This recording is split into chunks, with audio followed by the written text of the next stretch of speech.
NTC and United Nations Population Fund strategize on messages and mobilization for 2023 census.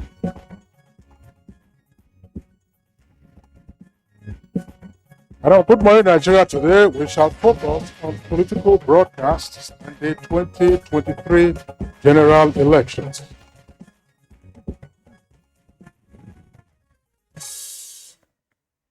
In a few days from now, the political campaigns for the 2023 general elections will begin in earnest nationwide. That's right, Jumai. Now, unlike the previous campaigns, the latest, of course, will be for at least 150 days. This was, of course, against the 90 days based on the provisions of the new Electoral Act 2022. Yes, and political activities are already heightened in the country ahead of the flag off of the electioneering campaigns.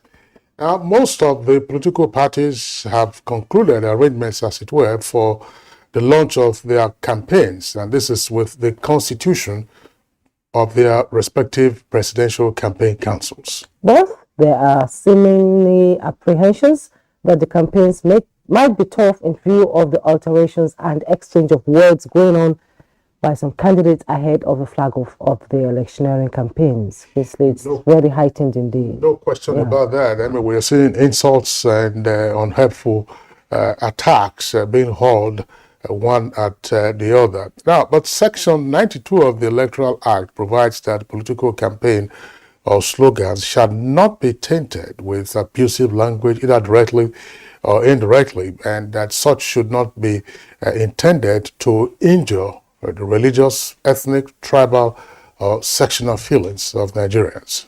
And to ensure compliance with the provisions of the Electoral Act and other extant laws governing electioneering campaigns and broadcasts, the various agencies saddled with the responsibility to monitor the important electoral process, including National Broadcasting Commission, have continued to engage stakeholders on the need to abide by the provisions of the law and broadcast code in disseminating election campaigns. Now, at one of such engagements with stakeholders in the polity, the Senate President Ahmad Lawan, Speaker Femi Gbajabiamila of the House of Representatives, and some religious leaders asked political actors to imbibe issue-based campaigns and shun hate speech.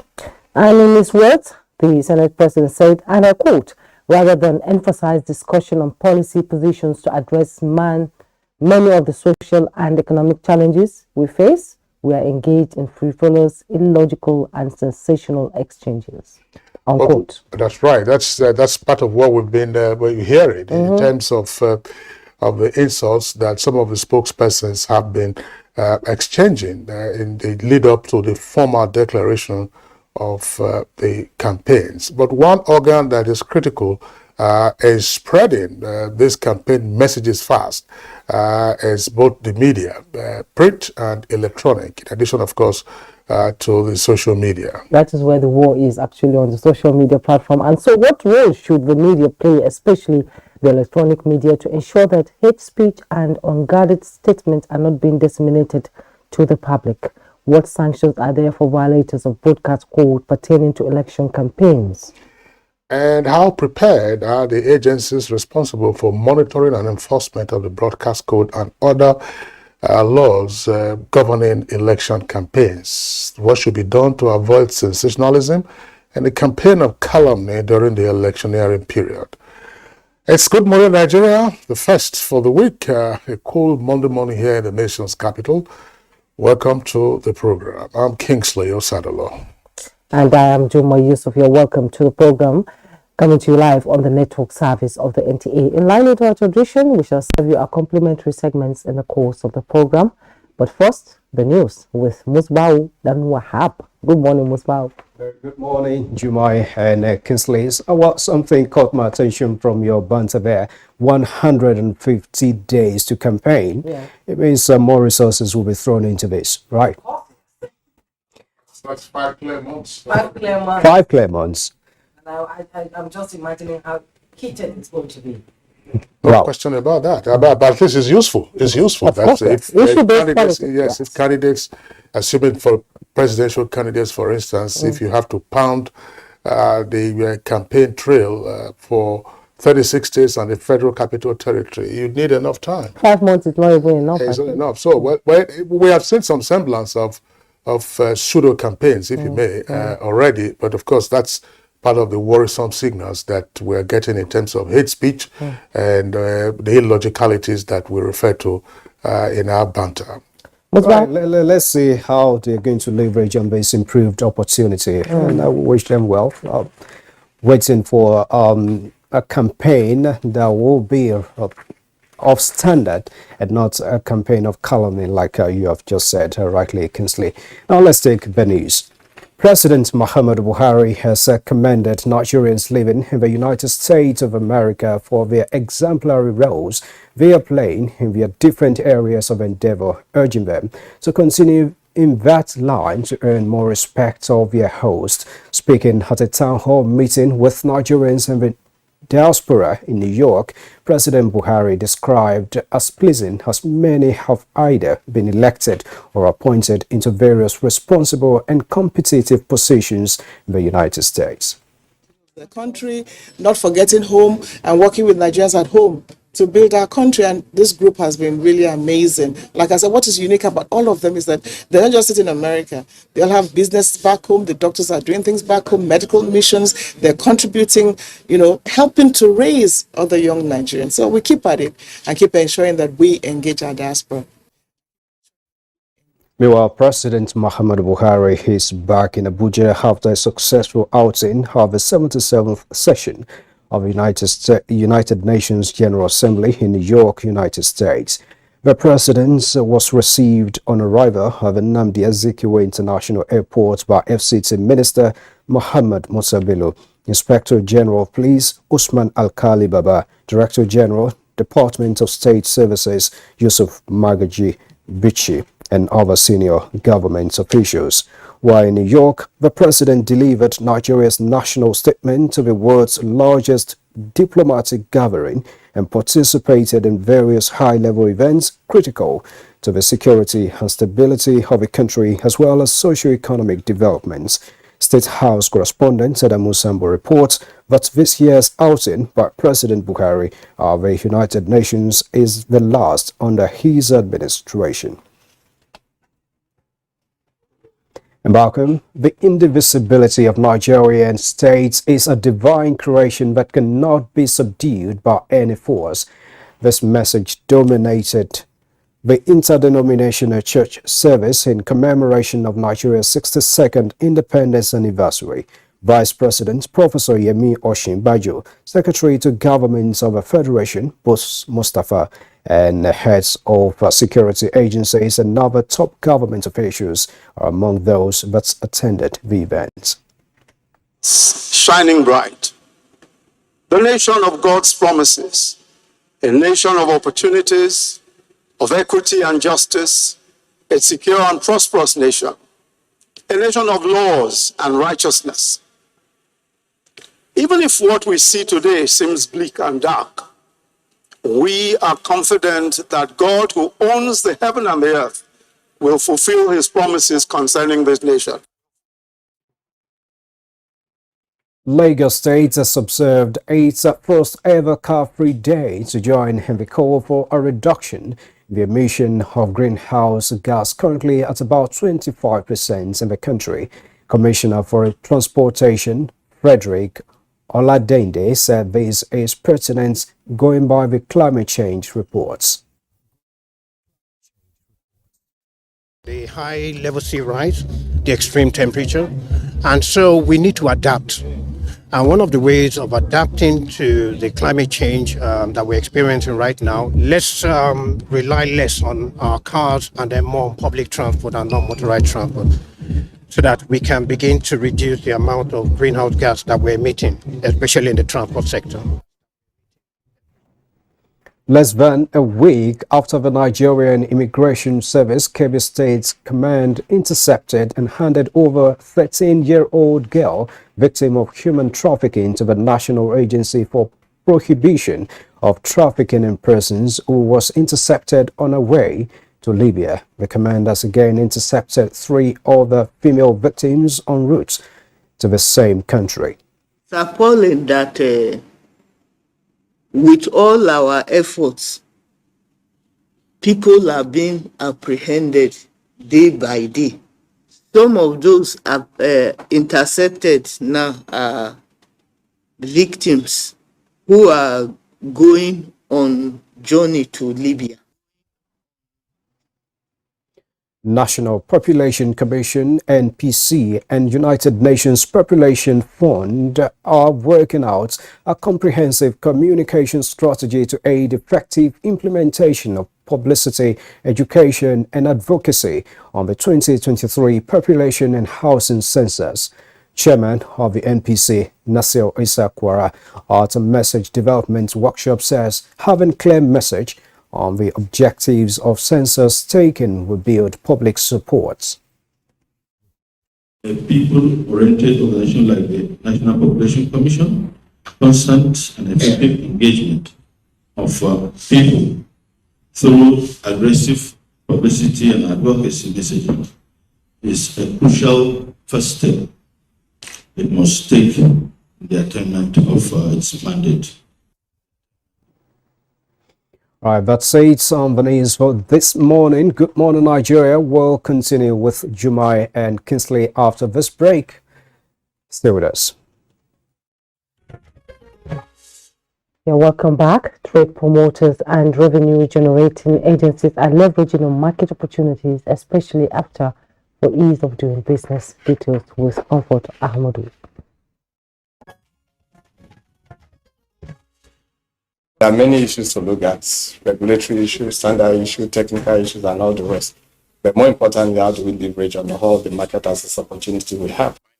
The government has continued to coordinate and develop effective reforms that will provide a veritable platform for ease of doing business in Nigeria. Entrepreneurs are leveraging on these opportunities, with the government looking to remove bureaucratic constraints to doing business and export of indigenous products and services.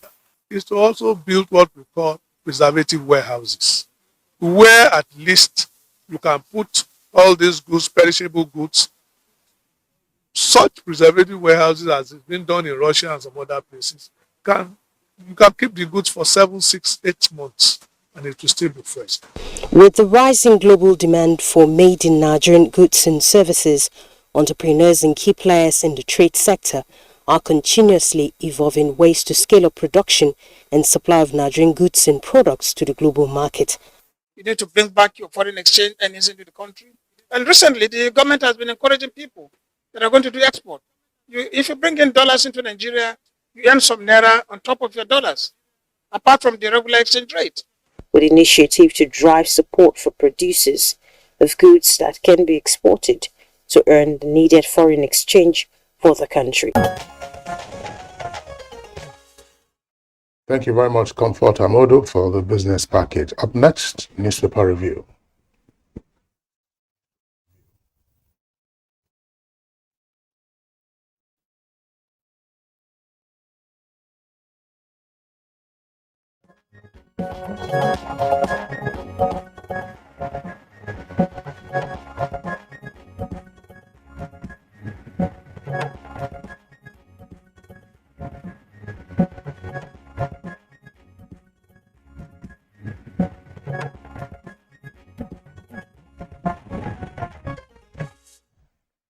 We have some papers this morning to review, and I'll begin with the Daily Trust newspaper.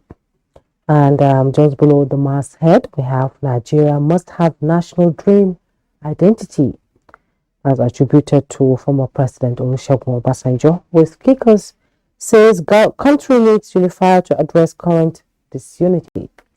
Nigeria's future will be great, coming from Oshimajo. Leadership quality declining, recruitment process faulty. Agbakabo and Jega. Don't get carried away by propaganda. Okonjo Iweala. Find all the details on page 4. Despite high external reserve, forex pressure remains as NPC meets today. Despite high external reserve, forex pressure remains as NPC meets today. Find details on page 20. August revenue drops by 280 billion as FG states local governments share 673.137 billion naira. Details on page 19.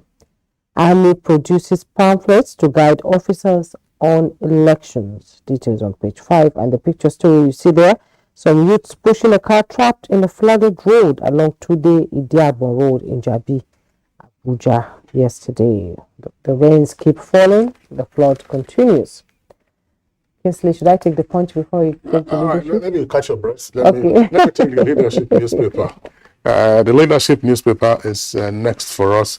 And on its window page above the name flag of the leadership newspaper, says flood kills 7, displaces 2,800 persons in Kwara. Flood kills 7, displaces 2,800 persons in Kwara. 2023, don't vote killers. They hacked me out in 2015. That's according to former President Goodluck Jonathan. And then below the nameplate, say brace up for harder times in fourth quarter. Man warns manufacturers. Man, of course, is the Manufacturers Association of Nigeria. And then the other headlines there on the front page says 2 days to go. Political parties reject state charges for campaign signage and billboards. 2 days to go. Political parties reject state charges for campaign signage and billboards. There are a number of riders to that. It will make costs of campaigns unbearable for candidates. Presidential and governorship candidates pay between 5 million and 15 million per billboard. Others pay varying amounts. Smaller parties decry high charges of signage by states. Nigeria Air, federal government begins recruitment ahead of takeoff. NEDC tackles climate change with energy efficient stoves. And 62nd independence, Nigeria will be great again. That's according to Vice President Oshibajo. Do you mind? Yes, and we have the Punch newspaper here. And above the masthead, we have 37 firms get licenses to produce 762.3 megawatts. Find details on page 6. Police sees 123 oil Brussels orders. Begin prosecution. You find the details on page 8.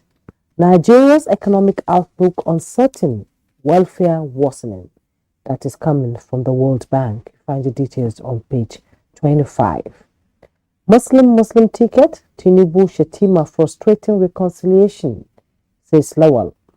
You find details on page 41. And at the side piece of the Punch newspaper, Gombe, Taraba, Yola, Damatru to experience blackout.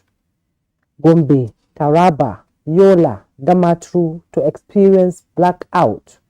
That's coming from the federal government. You find details on page 26.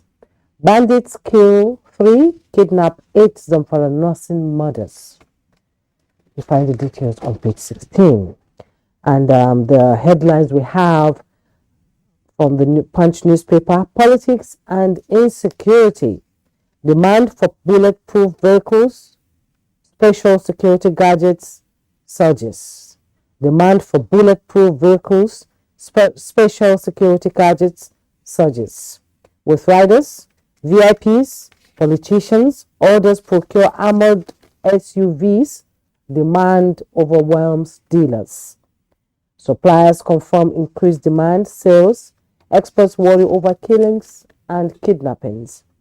Politicians' actions show 2023 poll may not be violence-free. That's coming from the pro-democracy group.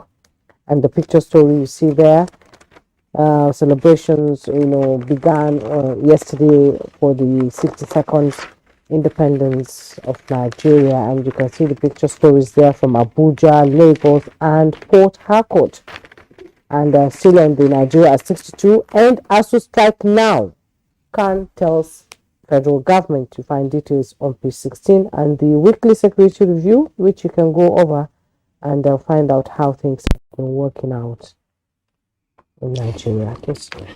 All right, Jumai, thank you very much. There are, of course, a number of very interesting stories. Some of them are on the front pages of the papers that we have read out this morning. Others, of course, are not. I think that the lead story of the leadership is a very important one, which is the complaint by various political parties about the charges for campaign signage and billboards. It looks like this has now become another avenue for IGRO by the various states. Now, we hear some states are charging amounts per billboard in the state. That's one. And then we also hear that in some states, there's a flat rate that for you to post your campaign posters around the states, you must pay a flat rate, namely 10 million naira, for instance, in Anambra. I think there are a number of ways to look at this story. In the first instance, we do know that there is a lot of environmental filth that is generated on account of campaign posters being posted indiscriminately, and usually on walls, public structures, on traffic, on road signs, and so on and so forth. And you find that a number of states, I think Lagos took the lead. I've also seen it here in the Federal Capital Territory, usually around the Eagle Square and the Ministry of Foreign Affairs. At the end of any major political event, you find that, of course, the environmental sanitation team would normally get around to get those things off the wall. So that costs money. It costs a lot of money. If that is the reason why they are charging a reasonable amount, then that is understandable. But to say that each campaign billboard would be charged per sum, I think that is rather excessive.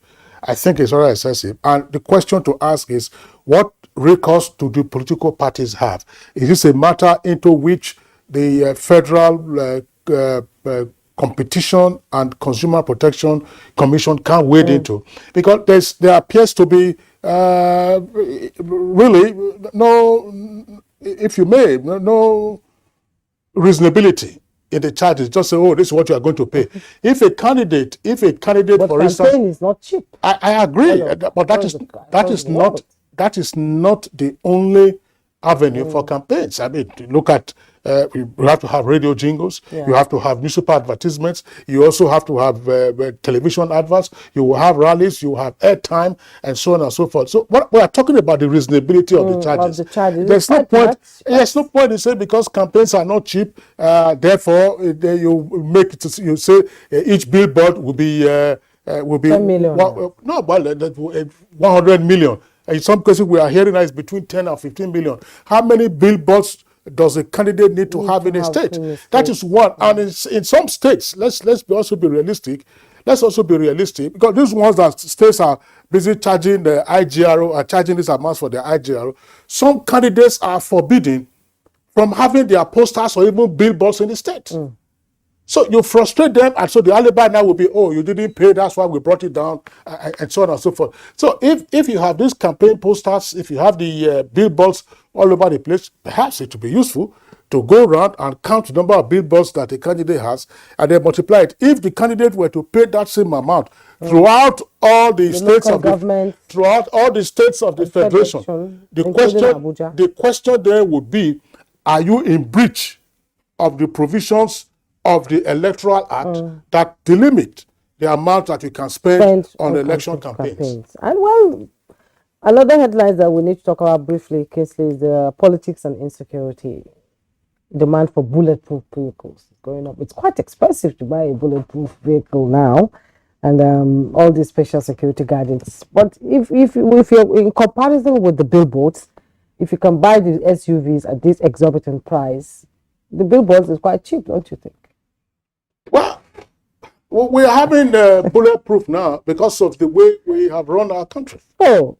Because of the way. Some of these persons will tell you, oh, we are having to get bulletproof because we want to take care of the situation. And Senator Ifeanyi Ubah was lucky some weeks ago when he was attacked in Anambra. Was lucky. But you also have to ask yourself, your aides who are with you, the ones who are providing security for you, are they also in bulletproof SUV, or their lives don't matter? So that's the question to ask. Their lives don't matter. We know that things like this obviously will trigger requests for bulletproof SUVs. We just hope that it doesn't get to a situation where they will be campaigning in the APCs. The APCs meaning armored personnel carriers. Carriers, yes. That's what it will be. It will be ridiculous in the first instance to have that. But we also hope that the law enforcement agencies will be on top of their game. Step up. So that if there are threats to the lives of politically exposed persons or those who are on the campaign trail, then it becomes a lot easier to take them out into custody well before they cause any harm. Yeah. And there was a very curious report I read at the weekend, and it had to do with the governor of Borno State. Zulum was quoted as saying in New York at one of the functions during the 77th hunger at which the president was present, and then of course Zulum was amongst others who accompanied the president as part of his delegation. Now Zulum said that 90,000 terrorists have surrendered in 1 year. Yeah. It's never happened anywhere in the world. Never. 90,000. You're going to ask yourself, that's including their wives and children, not just them. why would there be a presumption that their children are also terrorists? So but 90,000, where would he keep them in Maiduguri? Well, that's a pertinent question. I mean, that tells you that probably there was just an assembly line for producing these terrorists. And of course, the radicalization program should also go apace. Whatever measures have ensured that this person surrendered, those measures should also be sustained so that there's no relapse, and then nobody also takes off from that. We got it pressed. But he also said that out of the 90,000, just how many are from Borno State? He even said somewhere from other neighboring countries and from neighboring states and all that. Well, that's right. But they found an operational base. That was after profiling them. Yes, they found an operational base in Nigeria. So, and our target should be as much as possible to reduce their numbers. They reduce their numbers through various measures that the security agencies and the governments have taken. Okay. I mean, it doesn't matter where they really come from. Over the weekend, there were reports, of course, I'm sure you saw that on the social media, of an alleged kidnapper from Bayelsa State who was said to be an Abuja big boy, probably born sometime before he was arrested. Born in 1986. He says he's a big boy and showering gifts and being a big spender in clubs and so on and so forth. Of course, he had in one of the videos he was heard admitting that he participated in the kidnap of 2 persons. We hope he will have his day in court, and all those who, of course, who were with him in the nefarious business will also have the time to answer under the law. We'll take a break. When we return, a conversation will begin. Don't go away. You're welcome back. Now, in line with INEC guidelines for 2023 electoral activities, political campaigns are to commence on Wednesday this week. And correspondent Governor Ta'ala gives us an insight into preparation ahead of the flag of the electioneering campaign.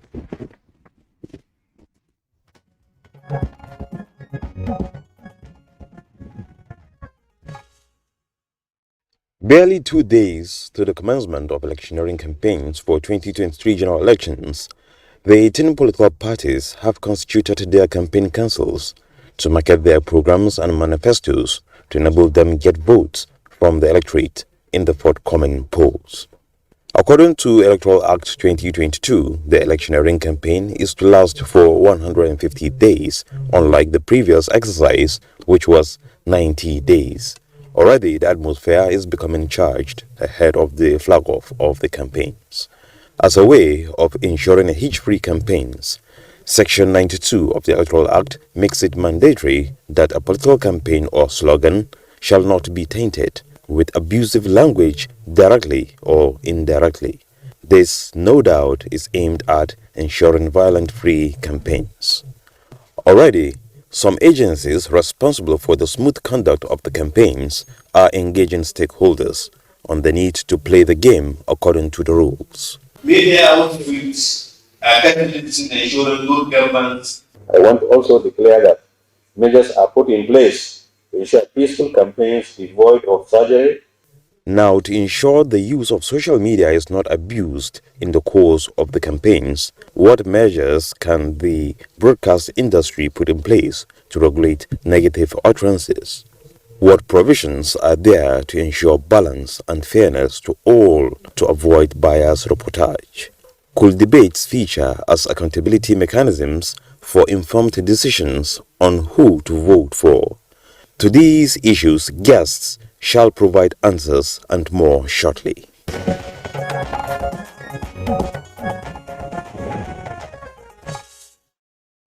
All right, with us in the studios now to discuss issues around the political campaigns and the 2023 elections, let's welcome Susan Obi. Susan Obi is Director, Investigation and Enforcement at the National Broadcasting Commission.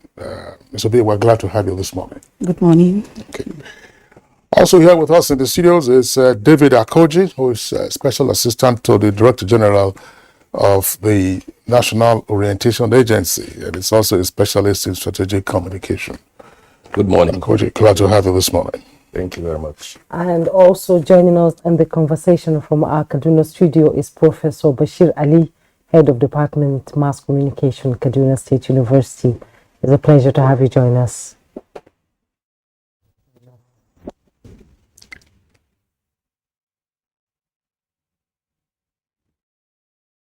From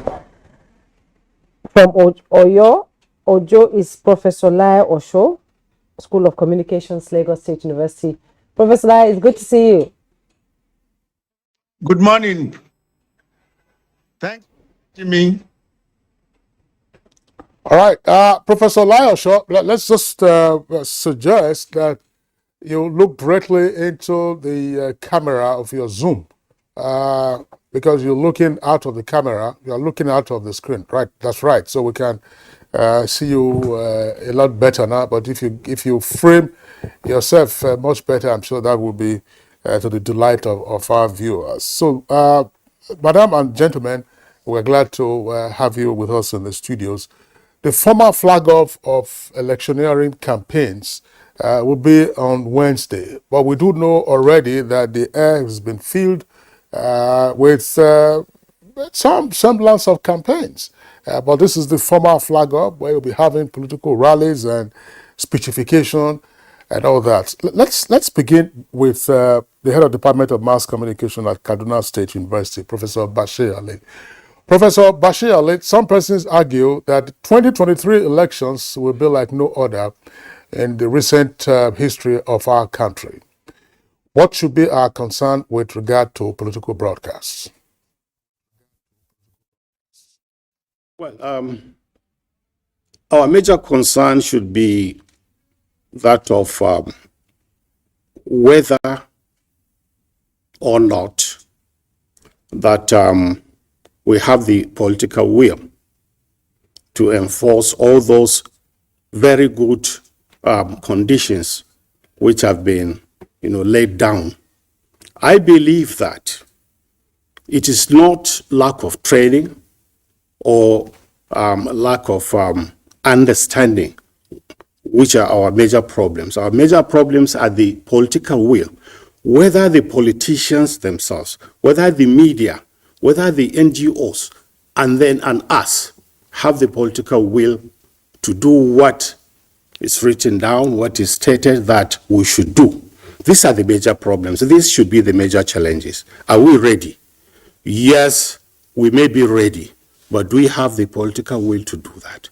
If we remember, if we consider the fact that in the past, there were similar kind of conditions, but there were other intervening variables which prevented the media from doing their job.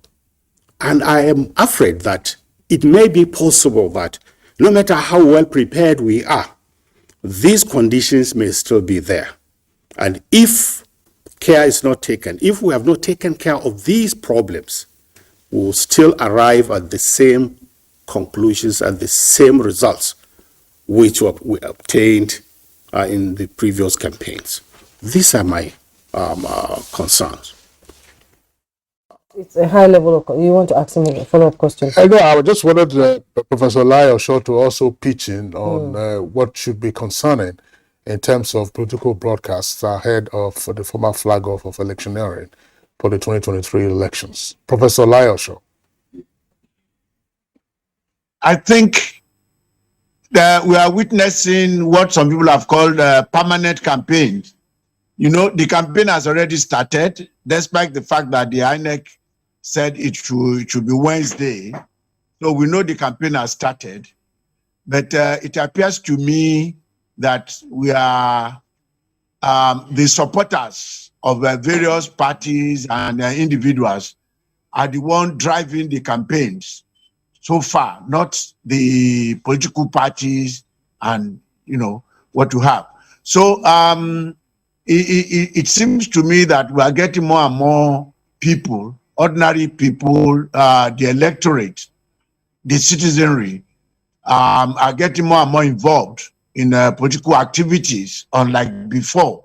Because if you look at what is happening, you know, all the marches and things like that, the conversations on the social media, you will notice that most of these things are being driven by, the people, the ordinary people, who are not necessarily card-carrying members of any political party, but there's been so much, there's so much passion and emotion, going around. And that seems to me something quite novel, in this election cycle that we are going through. So by the time the campaign starts, I think we may likely see more of the involvement of the ordinary people in the electioneering campaigns that we are going to witness between now and early next year, when the elections will actually take place. Thank you, Professor. So let me come back to the studio, and Susan Obi, let me bring in the lady in now. Can just concentrate on the man. Are we going to see an unusual way of campaigning this time around? Well, I don't know if it's going to be unusual, because each election has its own dynamics. What I'm trying to say is, from apart from the giving Maggie, rapper, rice, are we going to have an issue-based campaign now? And what will the NBC be doing to ensure that it doesn't go overboard? That is exactly what the NBC would want to have: responsible coverage of the elections, responsible campaigns, responsible coverage by the broadcast stations. So it's at the moment, the commissioner has observed that the media has done a great deal to sensitize the populace, to get them to get their PVCs, to be aware of the trends at the moment. So people have been sensitized to know that this is an election and they have their roles to play. We commend the media for the voter education thus far. The timetable has been made known to them. People are sensitized to know what the parts they ought to play at each time. The commission is desirous that there should be responsible coverage of these elections. It should be issue-based broadcast, issue-based campaigns, issue-based programs. So even when stations have guests on air, like the code advises that partisan broadcasts should be those that discuss manifestos, and not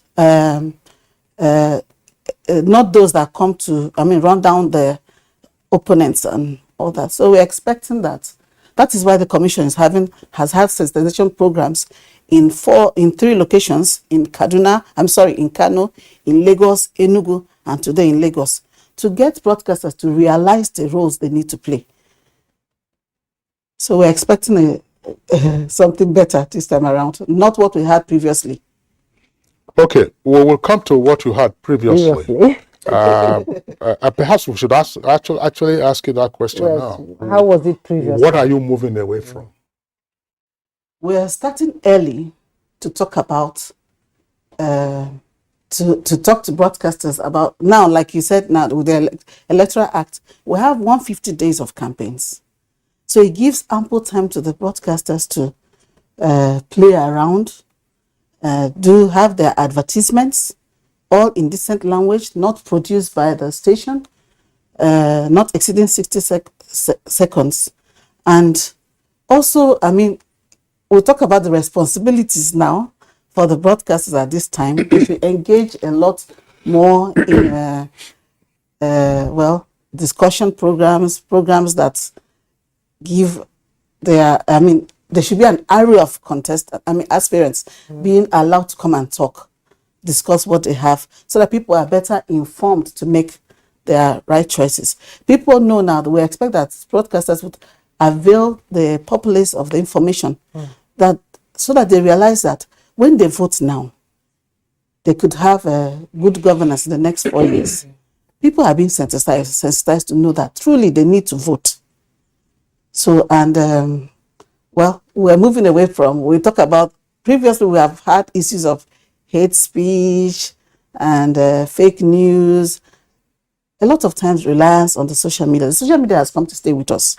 We had an experience when Professor Laosho spoke. He talked about that it's beyond training. And we saw that too, that even though when the elections held in Ekiti this year, the National Broadcasting Commission had a sensitization workshop ahead of the training, we still had instances of broadcasters violating the provisions of the code. So we are hoping that this time around, as we remind us of what's expected of us, we'll be able to conform to the rules as expected.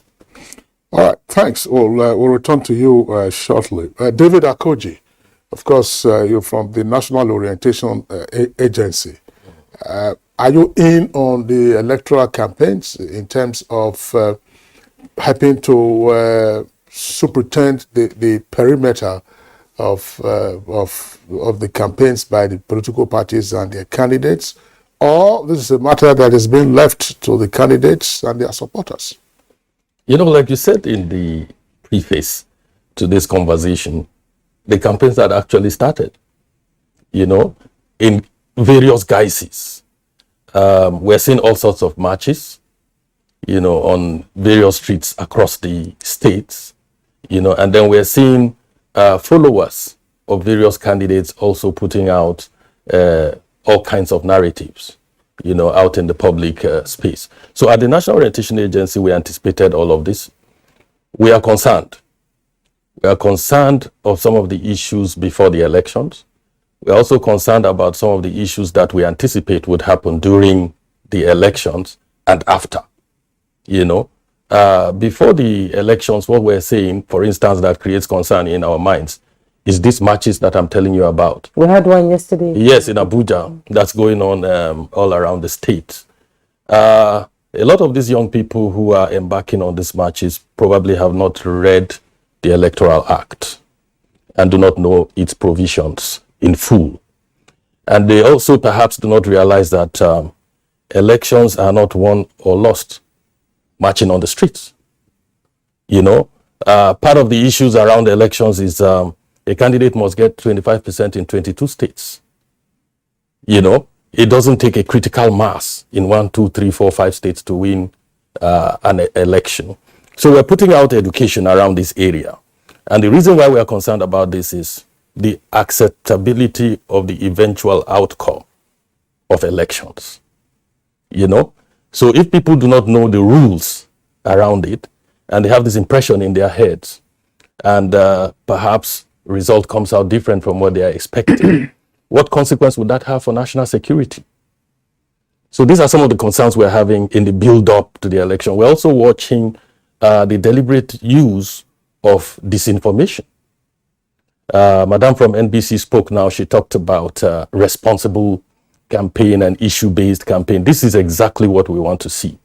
We want to see candidates assessed on the basis of their understanding of what our national challenges are as at today and what solutions they have to get Nigeria out of these challenges that are so obvious and making citizens to become very restless, you know, and unhappy. Challenges around education, challenges around employment, you know, challenges around the national economy, you know, and all of that. So let this be the issues that our presidential candidates are speaking to, because this is what the citizens expect change, you know, to happen around. In the aftermath of the election, we are very concerned. that people should accept the outcome as declared by INEC, because INEC is empowered to conduct these elections, and like I said, there are rules, embedded in our laws that guide how the elections should go. So we're doing a lot around this. Sometime very soon this week, we're going to be meeting with political party leaders with a view to talking to them to moderate the political communication. If they do a little comparative political communication, they will realize what sort of outcomes have followed wrong political communications in other countries. Take the US, for instance. Look at what happened around the kind of political communication we saw in the Biden and Trump campaign, and what that led to. For the first time in the history of the United States, they saw what they referred to as mutiny. People entering into places that were otherwise held sacrosanct, in the politics of the United States of America. So these are areas that we are really concerned about, and we're training people to know how to use social media handles. My sister from NBC spoke about the pervasiveness of social media and how majority of Nigerians are turning to that space for their information. And that place is largely uncensored. It's not like our broadcast houses where NBC can identify deviants and offenders and go after them and moderate them. Social media is so pervasive that it becomes extremely difficult to control. But that's the first point that majority of Nigerians go to for their information today. Yes, indeed.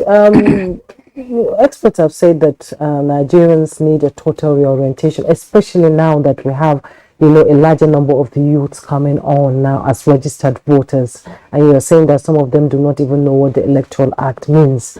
And the buck stops on your table for that reorientation. How far is your reach? Well, you see, the structure of the National Orientation Agency is already known.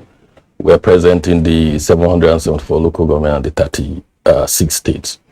Before we get to that point, what we're doing is stakeholder-focused conversations. Stakeholders that have influence, that can change the tide in terms of what we're seeing by way of political communications now, during and after, the elections. So we're meeting them in batches. Like I said to you, we're going to have an engagement with political parties leaders sometime this week. With regards to the youth, they are more on the social media. And so this is where we're making efforts to reach them, to let them know the far-reaching implications of political communication. There's so much bitterness and vitriol in their conversation, in their political conversation, if you are monitoring what's going on in the social media. And at the National Orientation Agency, we have been monitoring. They're using videos, they're using pictures, they're using texts to amplify our fault lines. Our fault lines are along religion, our fault lines are along tribe, and so on. And this is indeed worrisome. So we're engaging them in that space.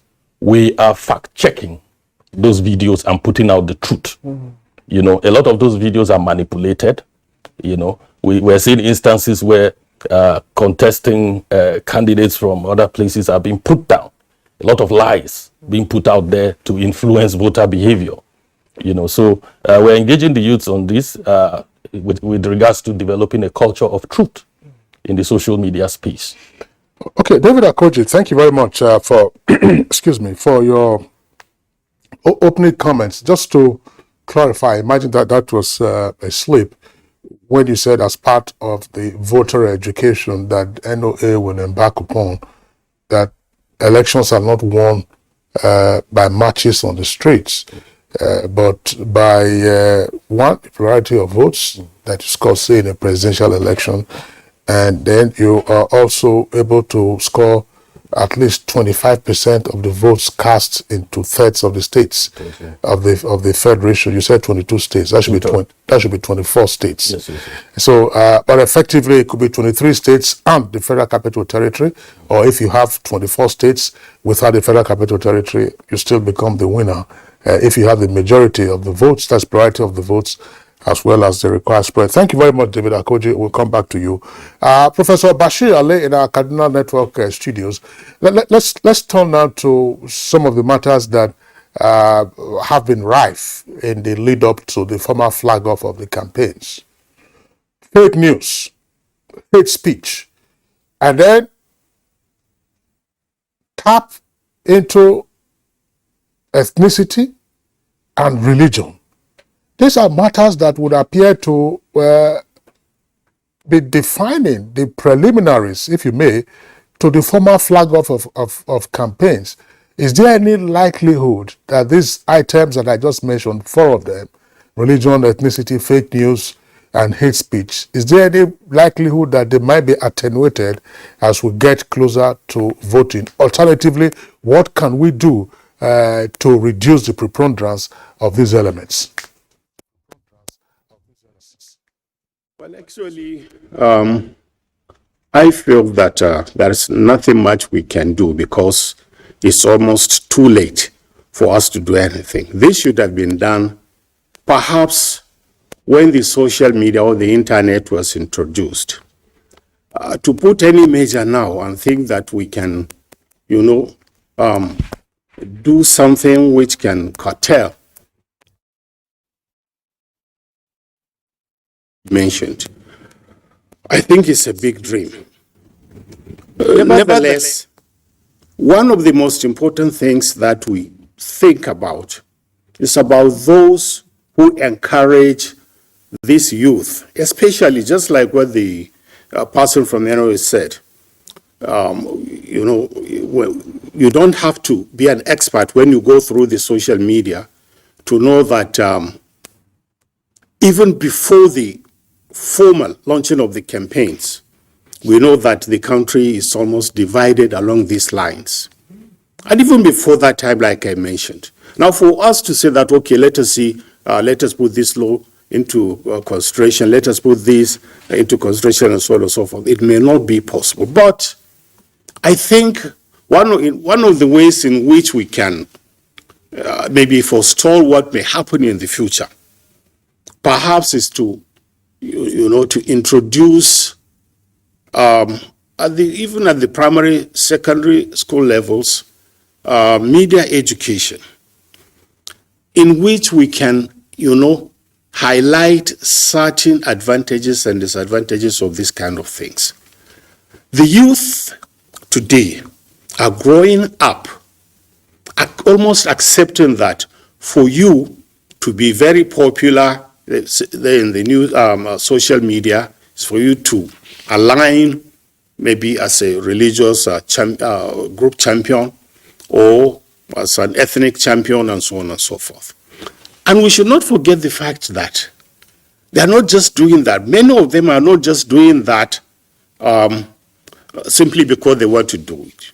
There may be others, especially, I'm sorry to say, among some of the politicians who encourage this, who may not have the popularity that they require among their religious groups, their ethnic groups, and so on, if they do not get this kind of support from these people. So what we can do now is to perhaps the traditional media, I have no problem with the traditional media. We can, to a very large extent, curtail these problems. We are trained, but even then, we also have our own problems, which sometimes we try to avoid. Some of these media, especially, let's say, private media, broadcast media, are owned by private people, some of them politicians, and so on and so forth. I wonder what kind of control you have if the proprietor decides that this is what you should do. That is number one. Number two, we need to encourage, even if it's a bit late, training and retraining amongst our staff. And then if it warrants, NOA and other organizations should come together and see how these kind of things can be curtailed. Because, like somebody mentioned again and again, that we need to consider this country as ours, and we have no other country than this country. What we teach our youth is what they will grow up propagate. For us now to say, okay, all right, now we have realized that hate speech is not good for the country, I think it's a bit too late. We bring in Professor Lai Osho. You know, the conversation now is gearing towards how the media space will be used, for the elections, and the social media impact in Nigeria is quite huge. And we know how to copy things. So, what happened in the US during the campaign between Trump and Biden, social media, TikTok, Twitter, especially played a huge role in the election in the US. And from every indication, it's beginning to happen in Nigeria.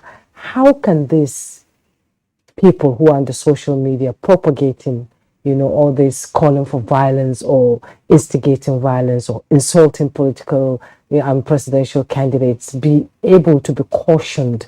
Do you think the social media should be controlled and censored? Well, I think globally, many people are realizing the danger of unregulated cyberspace, and I think there is a global conversation. The problem is, how do we do it that you don't really, curtail the people's freedom of expression? I think that is the issue. I think for now, the Nigerian government, should try to work out some kind of arrangement with the social media owners, the big techs, and immediately we spot any hate speech or fake news, get it reported and get it removed from the space. I think that's one area that we really need to work on. We need to get the trust of the social media companies, Facebook, Twitter, and all that. Get their trust. Let them know the challenges that we face as a multi-ethnic, multicultural society in terms of the use of the social media in disseminating hate speech or fake news, all this misinformation and disinformation. And, if you can gain their trust, they will be of some kind of assistance in pulling down some of these conversations unhealthy, that are unwholesome to the political process. So we need to do that, as fast as we can, as we move into the real campaign. The other point, of course, that we have not really bothered about is the possibility of some international players, some global players, interfering in the political process in the election. You found out in the US there were a lot of accusations of foreign countries trying to meddle, trying to influence, the process. We have never started that conversation in Nigeria, and we must realize that Nigeria is a big player in terms of our economy and all that on the African continent and globally, that many of the big powers will be interested in who becomes the president of this country. So we must also, show some concern in that area. How do we minimize, even we cannot prevent it, some of these big countries, Western countries, big countries in Asia, for instance, trying to influence the voting process in the country? If it could happen in the US, I don't see why they wouldn't try it in Nigeria. So we have this problem internally about our people, driving the campaign, using the country's front lines and all that. And also global or international, politics, big countries trying to influence what, will be the outcome of the election. And the social media is quite there. We can recollect the role played by the Cambridge Analytics in the US election, So these are issues that I think INEC and other, stakeholders in the electoral process must try to, look at and see how we can minimize such external and influences and internal influences that can distort the outcome of the election.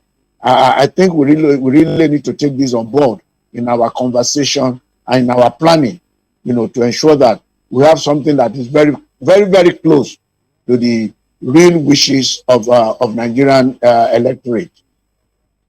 Professor Shaw, thank you very much for the points that you have raised, particularly also now with regard to being on guard against foreign interference in our electoral process through a wide variety of means, but more especially through the social media. We'll come back to you presently. Now, let's come back to Susan Obi of NBC.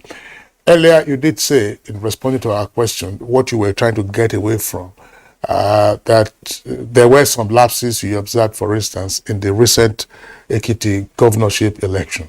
In terms of either the behavior of political actors, the behavior of broadcasters, or the behavior of political supporters. What were those lapses? Okay, we have had 2 elections this year. We had that of Ekiti, and we had in Osun. Let me start with Ekiti State. There was a social media broadcast that one of the candidates had stepped down. But then the beautiful thing that happened was that the traditional media got the candidate to respond within that 24 hours period.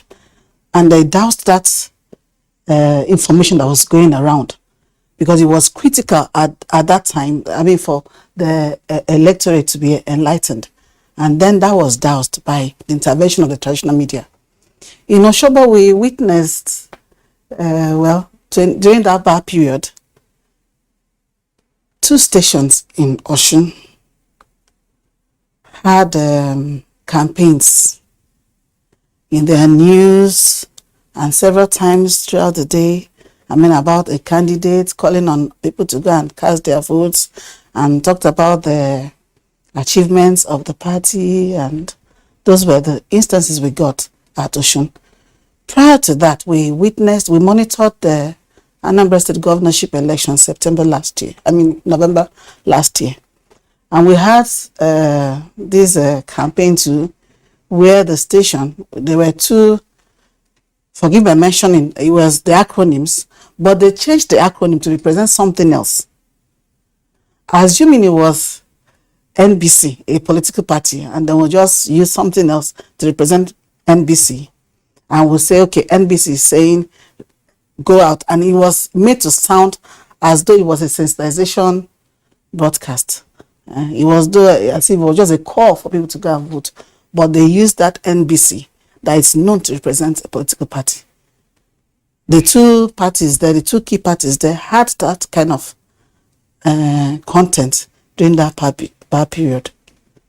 So those were the instances we got at the recent broadcast of, coverage of elections. When you apprehended those instances, what did your commission do?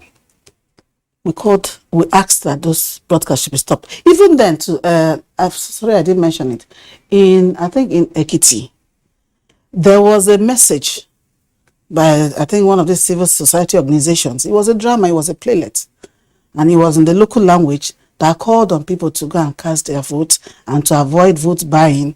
And then one of the actors in that playlet bore the same name as a candidate. And it was like a warning, said, Susan, be careful. And then we had to say, okay, don't go ahead, pull this drama down.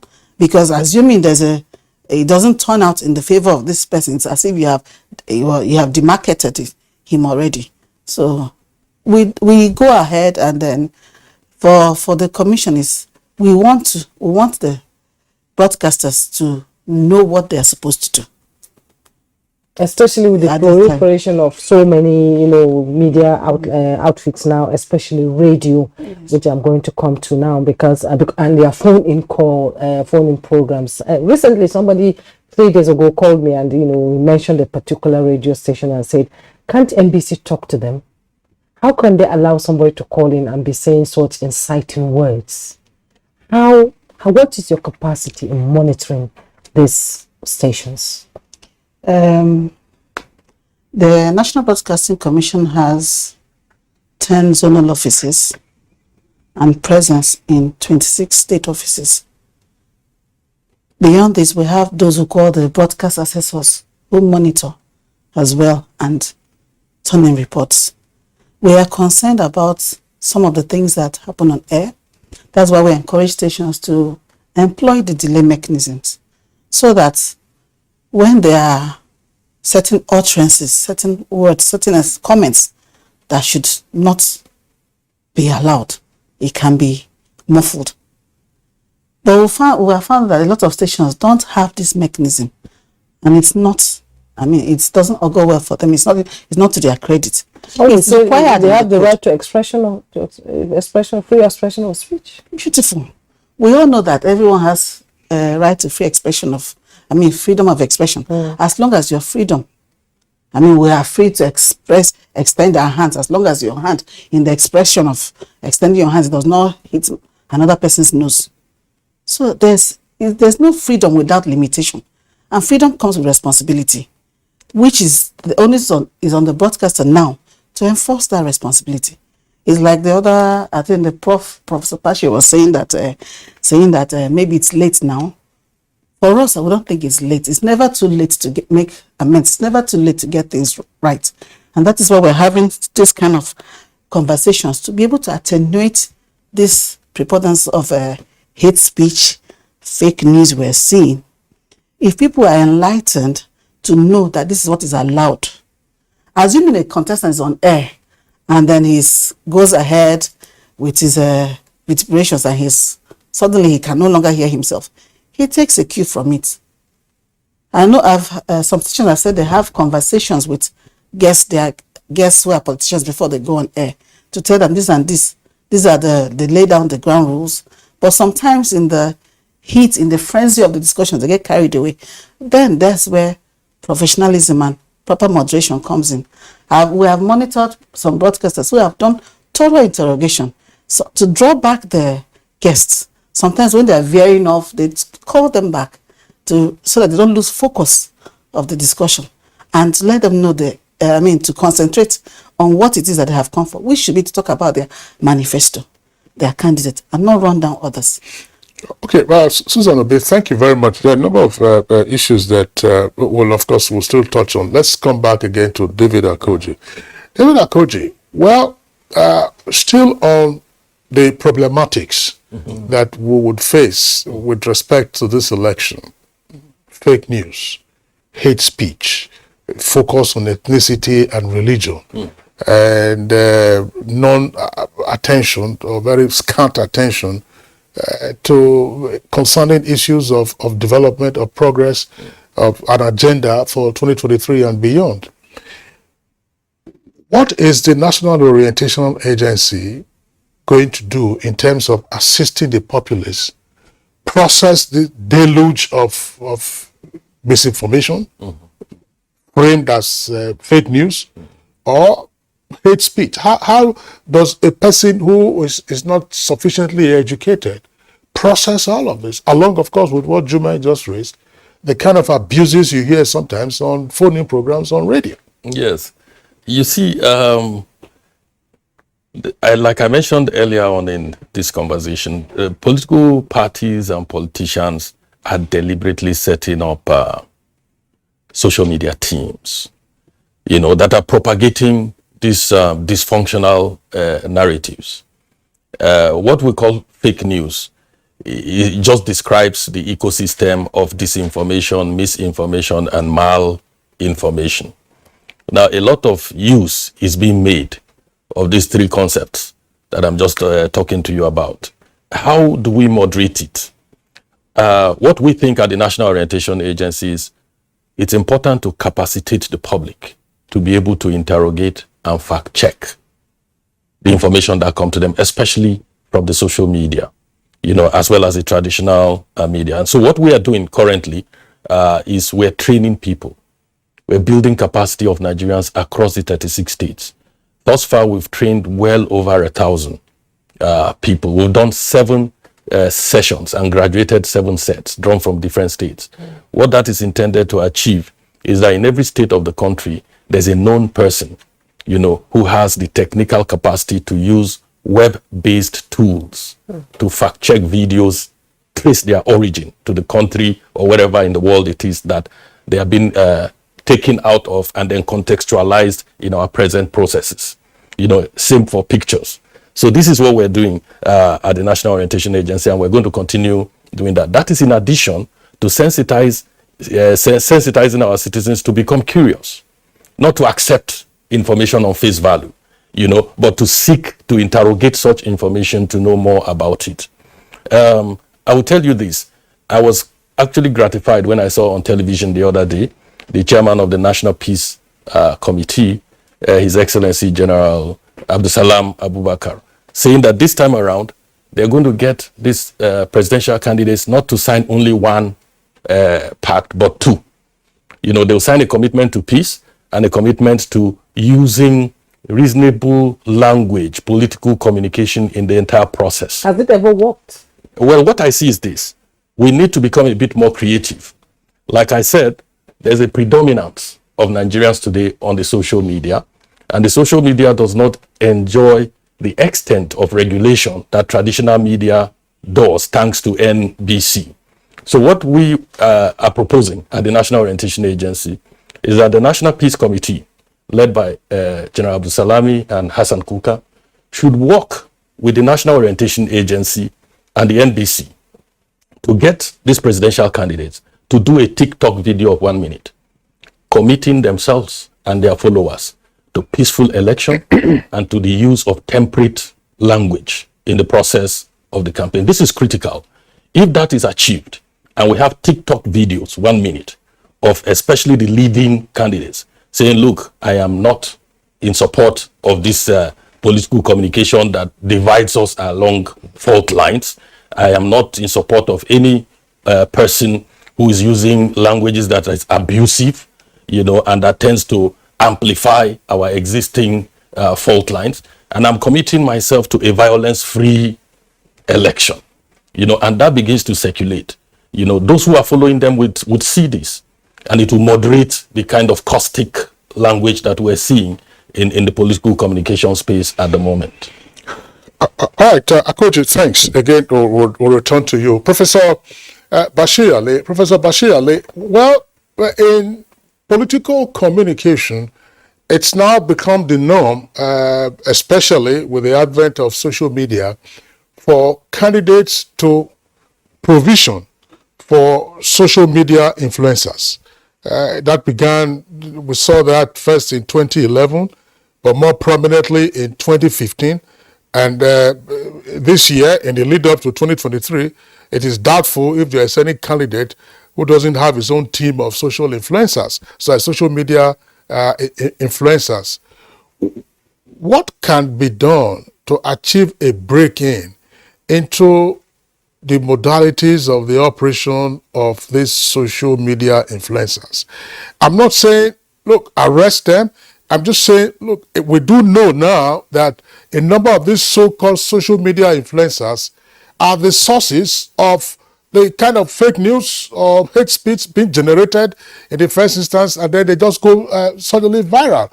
What can be done? Is it the duty of the political parties? Is it the duty of the candidates, as Akoji was also saying, to echo an overriding message to say, look, I am not in support of XYZ. But regardless, we do have these gangs of social media influencers all over the place. Some of them operating from basements and all kinds of innocuous or unlikely places.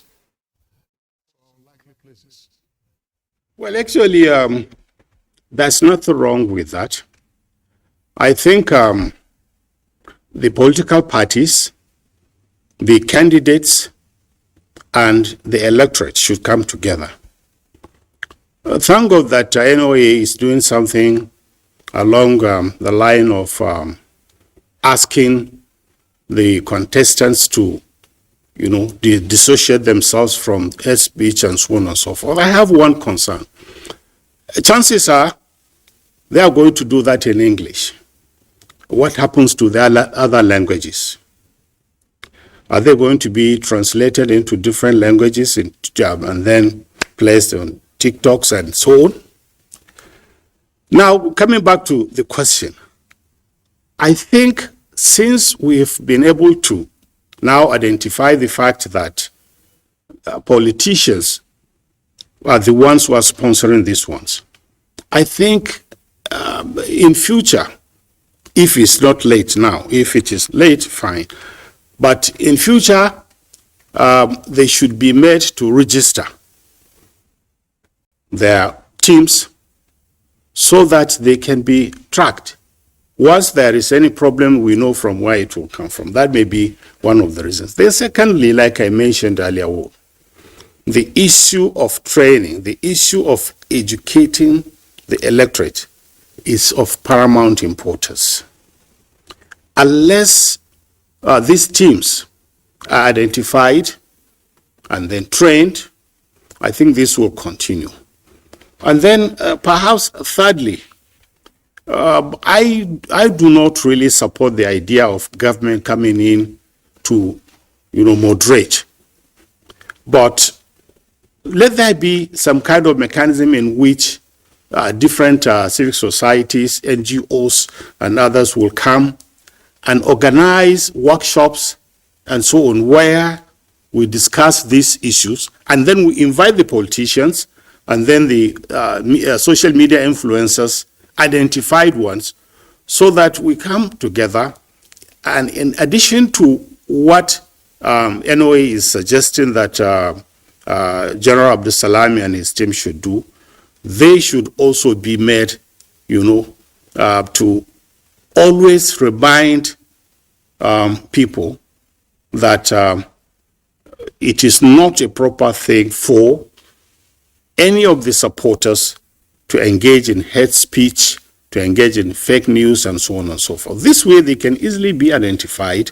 And if they go on, violating the rules, then there should be some kind of punishment. Just like what the lady was saying. You see, let us take for example, even the traditional media. I know what some media organizations do when it comes to campaign. They do it deliberately.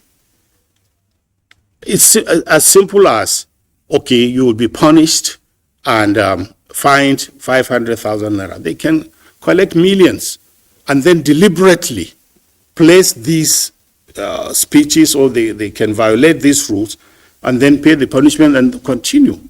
So I think what we may need to do, in addition to all this, is to look inward and then to, just like somebody mentioned, to look at this campaign, this election, as not something which is a do or die affair. If we can do this, I think we may curtail some of these problems. Okay, indeed, Professor Bashir Ali, you've raised some pertinent questions, but my question to you is, don't you think all hands need to be on deck, including the politicians? Because some experts say they speak from both sides of their mouth.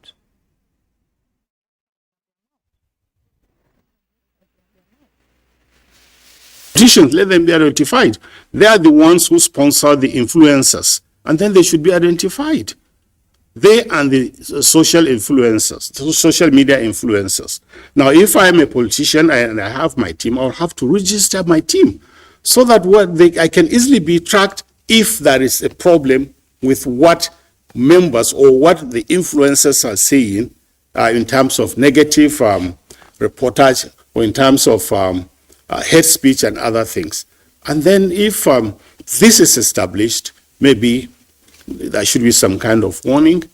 And then, like Professor Osho said, maybe in conjunction with the international, other owners of social media platforms, we can stop the person from doing that. There's no need for us to allow somebody to be creating hatred amongst us. After all, we have 150 days after which there will be election and so on and so forth. But the country will still be the country. Professor Ali, thanks a lot. Back again to Professor Lai.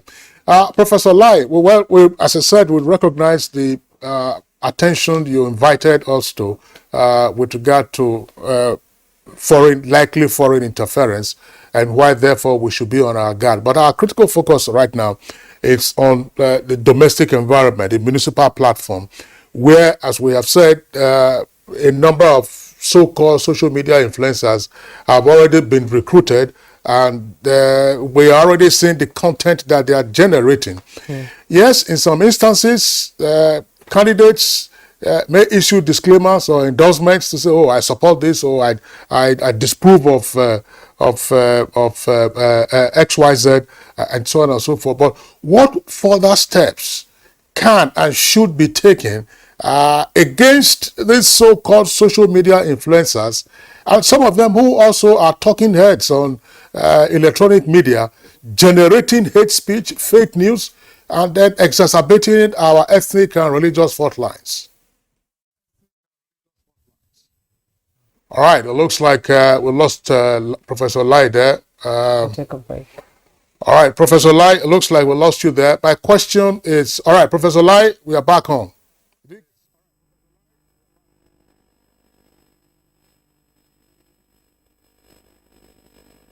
Hello? Hear you. Can you hear me? I can hear you, Prof. Yes, we can. Yes. Well, I think we need to get certain things right. These so-called social media influencers, their activities have been legitimized by the traditional media. And I'm happy that you identify them as so-called. You see, we tend to give people status that they don't deserve. And immediately we give them those status, they become very big and we're uncontrollable. So that's one thing we need to, the traditional media is, they are culpable in this. Anybody is usually, you find so many people now, oh, they are social activists, they are human rights activists. We give them all this status and they become so big, and then, at our own expense, they do all kinds of things. So I will appeal to the traditional media to be a little bit more skeptical in just, putting all kinds of fanciful names to people doing all kinds of things. We need to delegitimize some of these so-called social media influencers because they have not been true. Some of the activities are not really good for the system. We need to delegitimize them for what they are. Two, I think we have said so much about fact-checking. We need to do more about fact-checking. Whenever they put something on the social media that we think is a little bit unwholesome, we must really expose them for who they are. This is very, very important. Let's expose them and who their sponsors are. Three, we need to understand also that some of them are not sponsored. They are just loose cannons doing whatever they like for whatever reason. So it's not all of them that are sponsored. They are working on their own, for one reason or the other. As I said, basically, a lot of them are driven by anger and emotion. They are driven by some of the challenges that the nation, is going through now. But they are not thinking of the future, that after the election, there will still be Nigeria. All of us will still be in this system. So we need to expose them for what they are, fact check whatever they are saying, and expose the lies that they are putting across. Also, Nigeria must be sensitized to the danger of hate speech and fake news. We've had experience of Rwanda. What happened? Let's constantly draw this into the ears of Nigerians, that if there is any crisis, even some of the people who are instigating, some of these very dysfunctional narratives may even be victims. So we need to really tell Nigerians, the implications of some of these things. The big political actors, the presidential candidates, and so on, they may sign agreements. Fine. But who holds them to, being accountable to these agreements? They can easily say, oh, I'm not, the social influencer is not speaking on my behalf and all that. But the thing has been put on air. The thing is already in the media space. So that's why I think we really need to do a lot of education of our people. And the National Orientation Agency has to do more than what it's doing now. They really have to go out and let our people know that after the election, there will still be Nigeria. Somebody will win, some people will lose. Those who have lost, they have lost election, they have not lost everything. There's still another election coming up in the next 4 years. They will still try their hands. So we need a lot of education. I think that is the real thing. A lot of education and enforcement of rules. INEC must be ready to enforce the Electoral Act. That the provision there, from I think is this section 91 or so down, they are comprehensive enough to police the campaign process to the extent that we can have something better than what we are having now. So the INEC must be empowered and they must be ready. The political will must be there for them to enforce the regulation. The same thing with NBC and the Nigerian Press Council.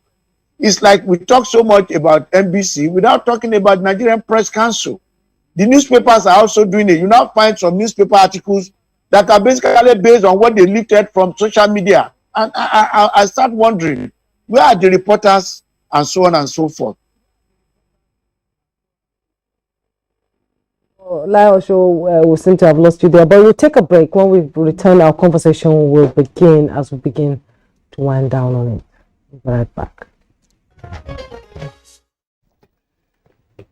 You're watching Good Morning Nigeria live on the network service of the Nigerian Television Authority. We still have all our 4 guests with us for today's conversation. Bashir Ali is in our Kaduna Network Center. Professor Lai Osho with us via Zoom. David Akoji here in the studios, and Susan Obi, Director, Investigation and Enforcement at the National Broadcasting Commission. Susan, I want to raise one other issue. Yes, we're talking about political campaigns and general elections and the broadcast code. One matter that we have not been able to overcome, whether it was in the Second Republic, at that time there was no code, but of course since 1992, and then of course since the advent of the Fourth Republic, we've had the broadcast code seeking to regulate the broadcast stations. One issue, as I said, we've not been able to overcome has to do with media access. States, and some would argue, federal government-owned media are denied access by the opposition. That is the claim. But in reality, you find it worse at the state level, where opposition party members and their candidates are not given equal time and equal space in the state-owned media outlets. They have a field day and people are asking, where is the regulator of the industry? Are we likely to have a change this time around? Well, like you pointed out, that has been what has played out in the past. In some previous elections, we have had that instance. Even though regulation should be compliant driven, the commission in monitoring, when such trends are observed, there's always a form of intervention. In 2015, there was a complaint from the players in the state about their being denied access. When the commission intervened in a state broadcast station, the issue was that even the head of the station, though a professional, said that the directive he has is that every content had to be approved by the Commissioner of Information. And that made it difficult for them to take content that did not belong to their own party. Yes. So, but then this is an issue, granting access to those perceived to be opposition. But we have had to educate station owners, proprietors, that licenses are held in trust for the people, and it does not belong to them. So the code says and the law says that everyone should be allowed access to the platform to use. Each time there's that complaint, the commission intervenes and we try to get the right thing done. But like I said, it should be more complaint driven. A lot of times, there's a zone that a lot of times the players are not, there's a lethargy, they don't complain. They accept as though this station, this platform will not take our content, so they go to another platform. But it's not supposed to be so. It shouldn't be so. Until they complain, the commission does not know that you have been denied access. But in the course, we advise at this moment that stations should maintain a logbook showing what allocations to contents of different parties. So the commission goes back to look at that logbook at that time. At this time. So it's advocated that and advised that stations should open up the access and allow all parties to make use of them. It's in the interest of the station. Some of these contents are paid for. The jingles are paid for. Advertisements are paid for. So the stations should make money at this time as well. So when they deny access to some of this opposition, they deny themselves of the revenue that should accrue to them at this time too. And we find out that even some of these state stations who maybe that they take content from the party in power, they don't even pay for this content. So the stations, some of them have complained. They remind you who pays your salaries. That's David, you're talking, they remind who pays your salaries, who picks your bills. And this is payback time. So why should you expect them to pay? This is the uneven field on which all candidates are supposed to play. And now we are saying that media access remains a worrisome issue in our political broadcast. And particularly for 2023, what can be done? Dave, you want to weigh in on this? Yes, I think that the interests of the citizen should be brought to the fore. And that is not going to happen by happenstance.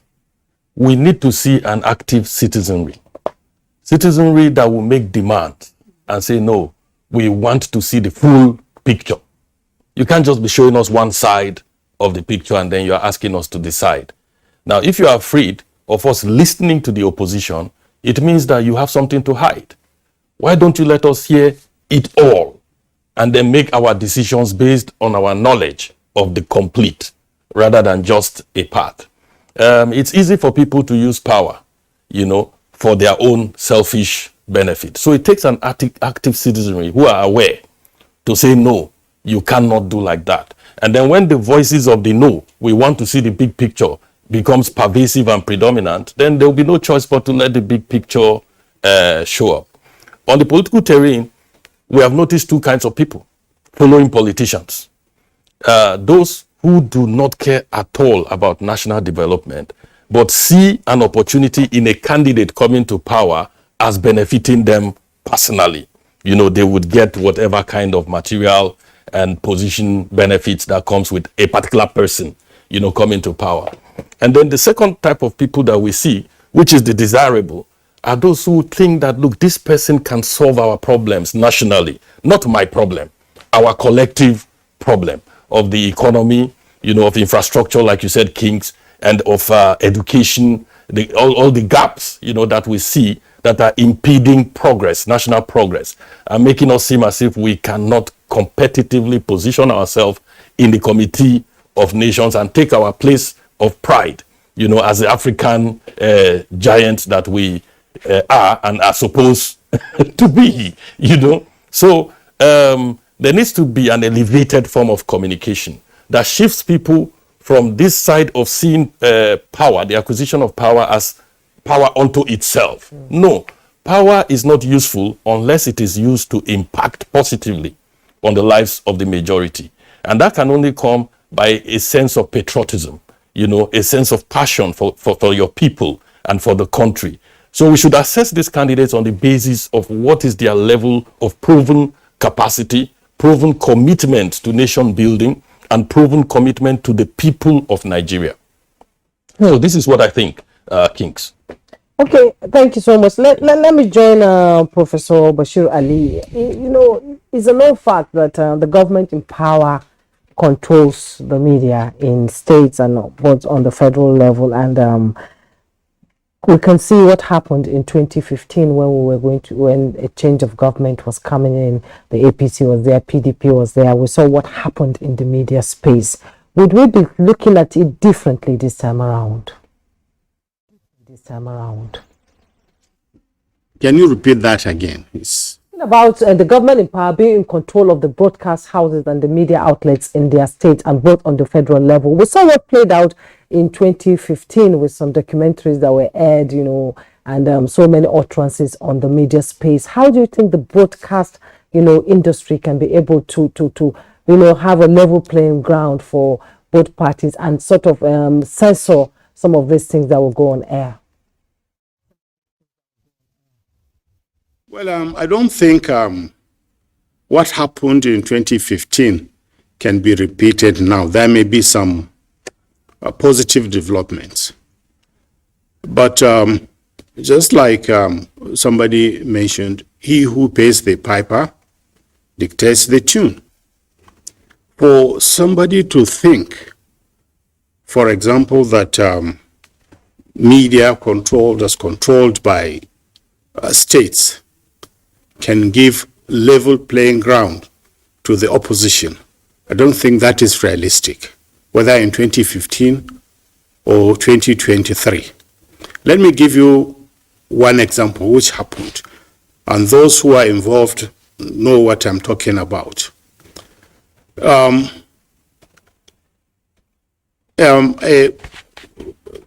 CEO of a given media organization and others paid a courtesy visit on a traditional ruler. And that CEO simply raised this issue of equal access to the opposition, that the need for that. Within 10 minutes, that person was removed from his position. I think this happened 2011 or something like that, and NBC didn't do anything about it. Now, I think we've all learned our lesson in what during the 2015 election. And I must say that the media have learned a good lesson. But if we think that we can stop all this, I don't think that is possible. Just look at what happened in some organizations. The beauty of it is that we have multiplicity of media. If the state media or even the NTA refuse to, consider your contents, you can go to another station. That is station. That is station.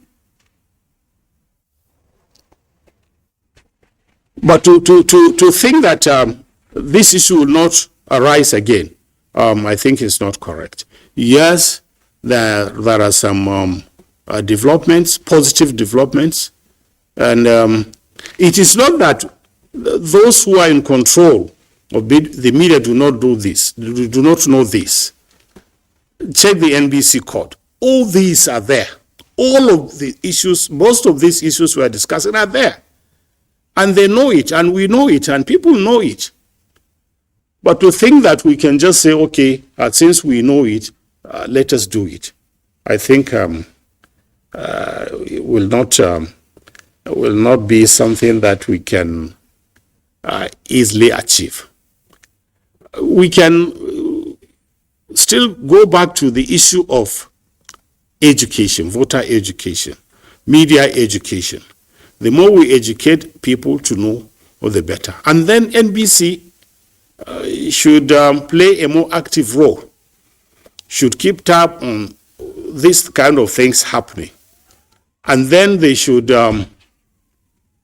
make sure that media stations, whether owned by private individuals or by government, comply. If they do not comply, and we see NBC taking action against these non-compliant media organizations, I think others can follow. All right. Thank you very much, Professor Bashir Ali. Professor Lai, let's bring you back again into this subtopic of media access to all, if you may. That's to say, government in power, particularly for state-owned media organs, and then, of course, to the opposition. What, in your opinion, is likely to help to reduce the